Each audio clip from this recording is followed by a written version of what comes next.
أصطادك يا خاطري فإنك مرآتي، حتى في حزن مشاعري يفرح لي وجداني. آمال قلبي تارة تبشر بنجاحي، أحزان قلبي تارة تهد لي كيانيا، لكني في الحالتين أسعد بوجد كلامي.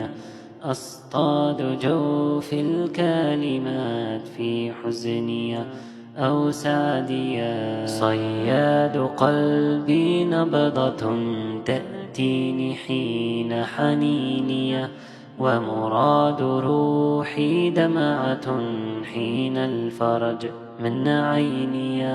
يا مستمع، هل تدرك من أين يأتي كلامي؟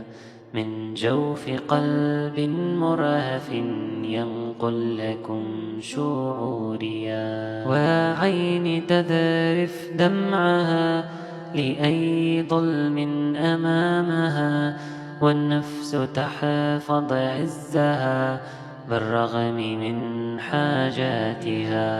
تنظر إلي فتظن من وجهي أني غني، لأني عشت رجلا ولا أمد لي يدي. لم ألق ميراث أبي أو صاحبا لي ساندي، بل عكس كل ذلك وجدت لي سواعدي. أتعبت رأسي بالدراسة، رجوت أنني أعمل عملا يحسن وضعي، ودراستي لا تنفع.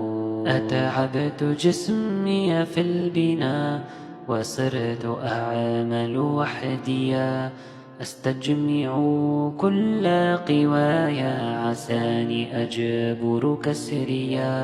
والآن ها أنا أنشد وأكتب قصائدي، لعلها يوما تصل وأحيا لي يا عالمي. دربي هو درب العطاء، لا يصلح الفقر لي.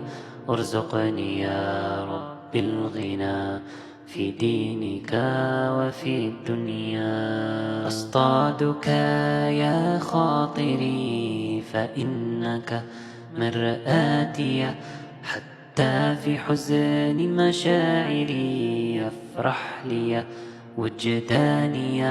أصطادك يا خاطري فإنك مرآتي، حتى في حزن مشاعري يفرح لي وجداني.